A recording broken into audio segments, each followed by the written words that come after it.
Olá a todos, hoje 5 de julho de 2020, estamos vivendo ainda aqui no estado do Rio de Janeiro, isolamento por conta da pandemia do coronavírus, e eu tenho sempre buscado trazer aqui uma mensagem que possa ser contextualizada ao tempo e ao momento que nós estamos vivendo.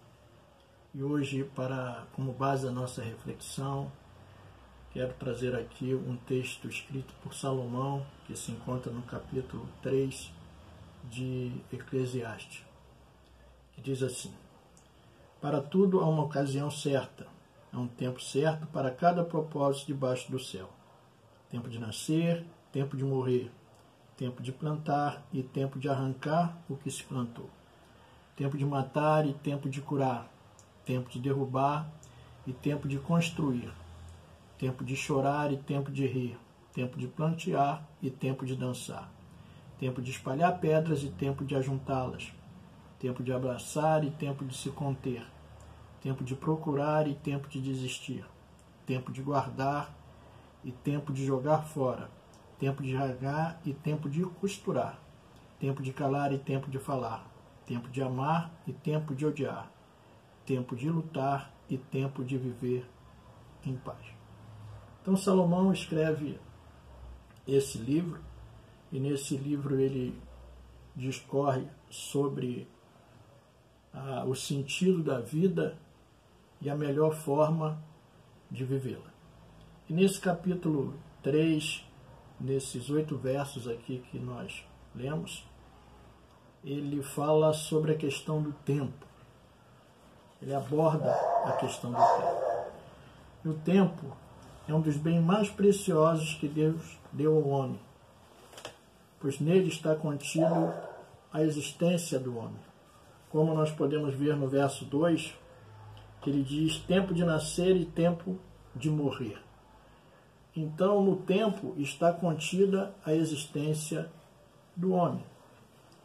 E nesse sentido, o tempo não é igual para todos, porque nem todos vivem o mesmo tempo. Lá no Salmo 90, no verso 10, na parte A, diz assim: os anos da nossa vida chegam a 70 ou 80 para os que têm mais vigor. Então essa é uma expectativa, uma média. É certo que alguns vão viver mais, outros vão viver menos, mas essa é uma estimativa de 70 ou de 80. Davi viveu 70 anos. Você pode encontrar essa referência lá em 2 Samuel, no capítulo 5, no verso 4. Embora Davi tenha tido uma vida muito ativa, e é um dos personagens mais destacados na Bíblia, ele apenas viveu 70 anos, mas viveu de forma intensa e reinou sobre Israel. Nesse mesmo salmo, no verso 12, o salmista diz assim: ensina-nos a contar os nossos dias, para que o nosso coração alcance sabedoria. Ou seja, ele pede a Deus para que Deus o ensine a contar os seus dias, para que ele alcance sabedoria e sabedoria para viver. Paulo, lá em Efésios, no capítulo 5, no verso 15 ao 17, ele corrobora com isso dizendo assim: tenham cuidado com a maneira como vocês vivem, que não seja como insensatos, mas como sábios, aproveitando cada oportunidade, porque os dias são maus. Portanto, não sejam insensatos, mas procurem conhecer qual é a vontade do Senhor. Ou seja, Paulo aqui também destaca a importância da sabedoria para se viver. E a partir daqui ele diz que para que nós não vivamos como insensato. O insensato, ele não possui nenhuma estratégia para a vida. Ele vive sem uma estratégia, vive de uma maneira insensata, sem fazer ponderações, sem fazer considerações. Ele vive como um louco. Já o sábio procura saber qual é a vontade de Deus. Ele diz no verso 17: portanto, não sejam insensatos, mas procurem conhecer qual é a vontade do Senhor. Ou seja, a instrução de Paulo é que na busca pela sabedoria nós possamos buscar qual é a vontade do Senhor. Ele diz, o sábio procura saber qual é a vontade de Deus. E aí, o sábio estabelece o desenvolvimento da sua vida a partir da sabedoria. Tem a sabedoria como centro de orientação da sua vida, mas a sabedoria vinda de Deus, a orientação vinda de Deus, buscando saber qual é a vontade de Deus. E o homem, quando ele vive alinhado com a vontade de Deus, certamente sua vida é mais feliz.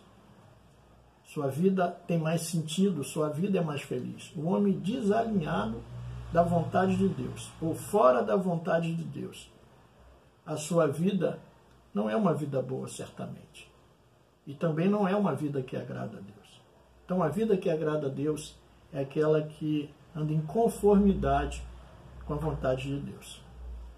E tendo como base a sabedoria, Tiago, lá na sua carta, no capítulo 1, no verso 5, o 7, diz assim, se alguém de vocês tem falta de sabedoria, peça a Deus que a todos dá livremente, de boa vontade.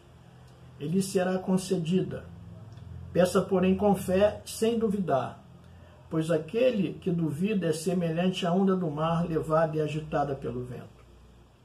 Não pense tal homem que receberá alguma coisa do Senhor. Então, o salmista no Salmo 90, nos versos 10 e 12, ele nos orienta para que nós buscamos a sabedoria a partir do seu exemplo. Paulo nos orienta em Efésios. E Tiago diz que ela está à nossa disposição em Deus. Se nós pedirmos, Ele dá livremente. Agora, nós temos que pedir com fé, acreditando que vamos receber essa sabedoria, que é a sabedoria de Deus. E Salomão, que escreveu esse livro, ele pediu sabedoria a Deus. Ele era jovem, ele tinha que governar um povo muito grande, um povo imenso, e ele pede sabedoria a Deus para governar aquele povo. Você pode encontrar essa referência lá em 1 Reis, no capítulo 3, do verso 1 e 15. Você vai ver essa história de Salomão, quando Salomão pede sabedoria a Deus. E é interessante, porque no verso 13 desse capítulo 3 de Reis, Salomão pede sabedoria a Deus, Deus declara que lhe dará sabedoria, que estava liberando sabedoria para ele, Deus se agrada do pedido dele ter pedido sabedoria para conduzir aquele povo, sabedoria para o desenvolvimento da sua vida. E no verso 13 ele diz, já que você me pediu sabedoria, eu lhe darei o que você não me pediu. Lhe darei bem, lhe darei riquezas. E isso aconteceu com Salomão. Salomão não pediu riqueza, não pediu bens, não pediu nada, pediu sabedoria. Em contrapartida, o seu pedido agradou de tal forma a Deus, que Deus deu aquilo que ele não pedia. Deus o abençoou. Então fica essa primeira lição para nós aqui, que nós precisamos da sabedoria de Deus para viver. Se eu e você, se quisermos ser bem-sucedidos, nós dependemos de Deus. Está aqui, tempo de nascer e tempo de morrer. Não sabemos o tempo exato da nossa existência. Nenhum homem sabe o tempo da sua existência na Terra. Então, o que o homem deve fazer? Deve aproveitar o seu tempo de vida para procurar viver da melhor maneira possível. E aí, a sabedoria vai fazer a diferença, como nós observamos em cada um desses textos que nós meditamos até aqui. E aí nós vivemos um tempo marcado pela morte. Nós vivemos um tempo que essa pandemia, o vírus, ele tem se espalhado, que se tornou uma pandemia. E quantas vidas já foram ceifadas? Quantas vidas foram perdidas? Quantas pessoas não desfrutaram o melhor da vida? Quantas pessoas podiam ter vivido de uma forma melhor e não viveram? e partiram sem desfrutar o melhor que poderiam ter desfrutado nessa terra. Eles não sabiam, como nós não sabemos, o dia do término da sua vida ou das suas vidas. Nós não sabemos. Mas enquanto vivermos, que nós possamos buscar viver da melhor maneira que nós pudermos. E a melhor maneira de se viver é viver alinhado com a palavra de Deus, com tudo aquilo que nós já meditamos até aqui e tudo que a palavra de Deus nos ensina. Então, aproveite o tempo, aproveite a sua vida, desfrute o melhor da vida, porque tem um tempo determinado, como ele colocou aqui, para tudo tem um tempo determinado na terra, debaixo do céu. No verso 4, ele diz: tempo de chorar, tempo de rir, tempo de plantear e tempo de dançar. Então, o que eu aprendo aqui é que existe um tempo de chorar, que é contrário ao tempo de rir, um tempo de plantear, que é contrário ao tempo de dançar. E aí nós devemos proceder de acordo com o tempo que nos cerca. Romanos 12, capítulo 12, no verso 12, nos diz assim: alegre-se com os que se alegram e chore com os que choram. Então nós devemos ser solidários com os que choram, ser solidários na dor daqueles que choram, respeitar a dor dos que choram. E esse tempo que nós estamos vivendo é um tempo de muito choro, é um tempo de muita dor, mas que nós não possamos ficar insensíveis à dor do outro. Nós temos que ser solidários com a dor do outro, respeitar a dor do outro. O tempo não é de festa, o tempo não é de alegria. Esse tempo tem sido marcado por choro, por tristeza. E nós precisamos respeitar o tempo que nós estamos vivendo e principalmente o tempo que aqueles que nos cercam estão vivendo. Mas ele diz que há um tempo de rir e um tempo de dançar. E Paulo diz que nós devemos nos alegrar com os que se alegram. Então, no tempo de alegria, nós devemos nos alegrar. Mesmo sendo um tempo de tristeza, um tempo de choro, que nós possamos viver também a alegria. E tem uma alegria que supera qualquer alegria humana, de qualquer conquista humana. É a alegria do Senhor. A palavra do Senhor nos diz que a alegria do Senhor é a nossa força. Então, essa alegria que o mundo não entende, essa alegria que nenhuma conquista humana pode dar, é uma alegria que reside no nosso interior, é uma alegria que vem de Deus para o nosso interior. É essa alegria, a alegria de ser do Senhor, a alegria de estar com o Senhor. Essa é a verdadeira alegria. Então, mesmo em tempo de angústia, que a nossa alegria possa vir do Senhor. Mesmo com os contornos mortais que nós vivemos. No nosso interior existe uma alegria. E uma alegria que vem do Senhor. Então devemos viver cada tempo no seu tempo. Cada tempo no seu tempo. Quantas oportunidades que passaram pelas nossas vidas de nos alegrarmos, de participarmos das alegrias dos nossos irmãos, dos outros, e nós, por algum motivo, não desfrutamos dessa alegria. Mas aproveite o tempo. No tempo de se alegrar, se alegre. No tempo de rir, ria. No tempo de celebrar, celebre. Celebre com intensidade. Porque é um tempo de tristeza, você vai chorar. Mas há um tempo de alegria. Se é tempo de plantear, planteie mesmo, chore mesmo. Sinta a sua dor. Não negue a sua dor, não camufle a dor. Mas no tempo de alegria, se alegre. Se alegre e se alegre muito. esse tempo que nós estamos vivendo, ele vai passar. E o tempo de alegria total, ele vai chegar, digo de alegria total na sociedade, de você poder sair, de você poder compartilhar com as pessoas. Então se prepare. E no tempo da alegria, você se alegre e aproveite o tempo. Então aproveite cada tempo no seu tempo. No verso 5, na parte B, ele diz assim: tempo de abraçar e tempo de se conter. A minha versão diz tempo de se conter. Tem uma outra versão que diz tempo de abraçar e de afastar-se de abraçar. Esse é um tempo que nós não temos podido abraçar aquele que nós amamos e nós temos que nos conter. Talvez esse verso aqui ele venha a fazer sentido mais exato nesse tempo.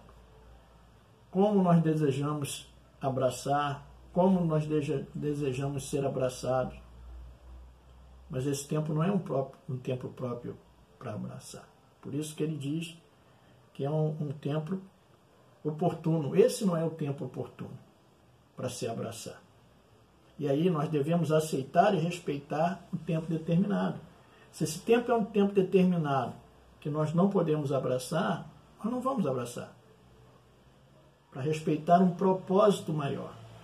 E qual é o propósito maior no não abraçar? É o preservar a vida. A sua vida e a vida do outro. Tem pessoas que não respeitam isso. Tem pessoas que estão vivendo nesse tempo ignorando isso. E essa é uma determinação. E é uma determinação não para o mal, mas é uma determinação para o bem. O propósito é a preservação, é um objetivo claro da preservação da vida. Então guarde o seu abraço. Guarde o seu abraço. Em tempo de pandemia, não é tempo de abraçar. E se não respeitarmos esse tempo, o que é determinado nesse tempo, corremos o risco de sofrermos as consequências e levarem outros também, como nós, a sofrer as consequências. Então respeite o tempo. Respeite esse tempo. Contenha-se. Espere o tempo certo. Agora, quando você puder, quando o abraço for liberado, abrace. Mas abrace com vontade. Quantos abraços você deixou de dar ao longo da sua existência? De quantos abraços você tem sentido saudade? Quantos você teve a oportunidade de abraçar e não abraçou? Quantos abraços você banalizou? Você não deu a importância que deveria dar. E é interessante que é próprio do homem, né? É próprio nosso. O homem valoriza aquilo que ele perde, aquilo que ele não tem. Então, nesse tempo, que não é um tempo de abraçar, e aí que nós sentimos falta do abraço. Aí que nós valorizamos o abraço. Agora abrace. No tempo oportuno, abrace. E com relação ao abraço, eu separei aqui duas passagens que eu acho muito interessantes. A Bíblia, ela relata muitos abraços que foram dados, muitos abraços que foram trocados. Mas para nós aqui eu separei o abraço que José deu nos seus irmãos, em especial no seu pai Jacó. A história de José é uma história muito conhecida. José foi vendido pelos seus irmãos como escravo, foi para o Egito, ficou separado de seus irmãos por anos, sofreu num cárcere, sofreu muita humilhação, muita dificuldade, mas aquilo fazia parte de um propósito de Deus, e Deus o colocou como governador do Egito, abaixo apenas do faraó. Em determinado momento, seus irmãos, motivados por uma fome que existia na terra, foram até ao Egito para comprar alimento, e lá eles encontram com José, e José os perdoa, e tem todo um arranjo para que eles voltem ao seu pai, mas depois José se dá a conhecer a eles, se revela a eles. Imagina a situação que José passou para se conter e não abraçar os seus irmãos. Que saudade ele deveria estar sentindo do seu pai, da sua família. Mas ele se conteve, ele conseguiu se conter, porque tinha o momento certo daquele abraço. E o abraço dado no momento certo, ele tem um sabor melhor, um sabor especial. E aí lá no verso 46, lá no capítulo 46, do verso 29 de Gênesis, relata o encontro de José com seu pai, com Jacó, e o abraço que eles deram. Eu fico imaginando o abraço que eles deram. Que abraço! Daquele pai agoniado que achou que nunca mais veria seu filho, que o seu filho estava morto, e seu filho volta para ele. Então esse é o primeiro abraço que eu separei para nós aqui.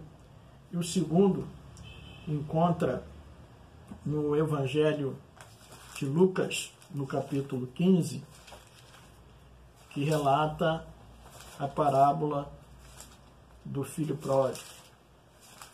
No capítulo 15 de Lucas, Jesus discorre sobre algumas parábolas, mas eu quero que nós possamos observar essa parábola do filho pródigo.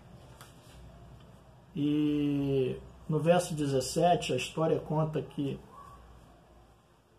um homem tinha 2 filhos e um decidiu abandonar a casa do pai, pediu parte dos bens, pediu seus bens, parte da herança do pai, e o pai deu, e ele sai da casa do pai e se afasta, e aí gasta tudo, vai para a prostituição, ele se perde totalmente, e depois ele perde tudo, vai trabalhar lá cuidando de porcos, se alimentando das comidas que os porcos comiam, e aí em dado momento ele cai em si, e aí no verso 17, do capítulo 15, verso 17, diz assim: caindo em si, ele disse: quantos empregados de meu pai têm comida de sobra e eu aqui morrendo de fome? Eu me porei a caminho e voltarei para meu pai e lhe direi: pai, pequei contra o céu e contra ti, não sou mais digno de ser chamado teu filho, trate-me como um dos seus empregados. A seguir, levantou-se e foi para seu pai. Estando ainda longe, seu pai o viu e, cheio de compaixão, correu para o seu filho e o abraçou e beijou. Que abraço especial do pai da volta do filho. Essa parábola retrata aquele que se afastou do pai. Esse pai aqui é Deus, esse filho aqui é um pecador perdido que se afasta do pai, mas aí ele volta. Ele volta e o pai o recebe e o pai o abraça. Um dia eu e você estávamos na condição desse filho aqui, separado de Deus. Mas um dia o Espírito Santo abriu o nosso entendimento. Nós tivemos entendimento e nos voltamos para Deus. E fomos abraçados, acolhidos por Deus. Então não existe um abraço mais especial do que o abraço acolhedor de Deus, o abraço acolhedor do Pai. Eu e você fomos abraçados e acolhidos pelo Pai. E nesse tempo que não podemos abraçar, que as festas elas estão proibidas, mas muitos não respeitam e fazem festas, no abraço do Pai, na volta para o Pai, existe uma festa no céu. No verso 15 desse capítulo, ao final de uma parábola, da ovelha perdida, Jesus fala assim: eu lhes digo que da mesma forma haverá mais alegria no céu por um pecador que se arrepende do que por 99 justos que precisam arrepender-se. E no 10 ele diz: eu lhes digo que da mesma forma a alegria na presença dos anjos de Deus por um pecador que se arrepende. E no final da parábola do filho pródigo, no verso 31, ele disse: meu filho, você está sempre comigo e tudo que é meu é seu, mas nós tínhamos que celebrar a volta desse seu irmão e alegrar-nos, porque ele estava morto e voltou à vida, estava perdido e foi achado. Então, nesse tempo que nós estamos impedidos de festejar, né, que nós possamos ser cooperadores de Deus para que haja festa no céu.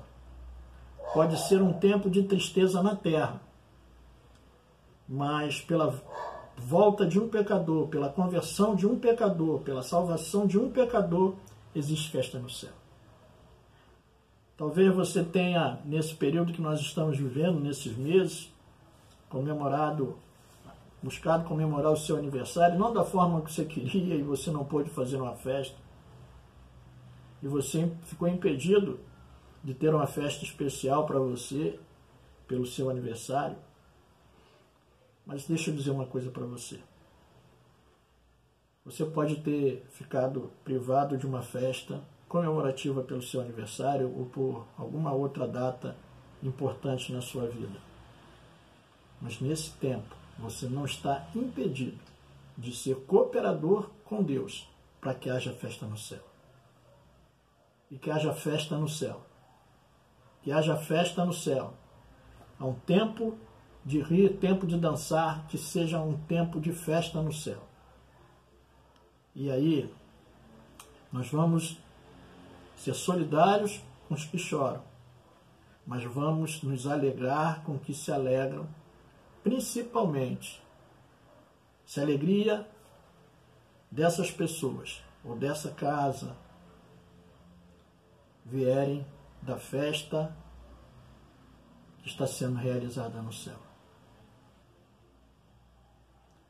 A terra pode estar triste pelo que está passando. A nossa volta pode ser um ambiente de tristeza, pode ser um tempo de morte, embora a vida não parou e muitos estão nascendo nesse tempo, mas é um tempo marcado mais por morte do que por nascimento. Tempo marcado mais por choro do que por isso. Mas que eu e você possamos buscar a sabedoria de Deus, viver a vida nesse tempo da melhor maneira e viver de forma abundante como Ele nos colocou.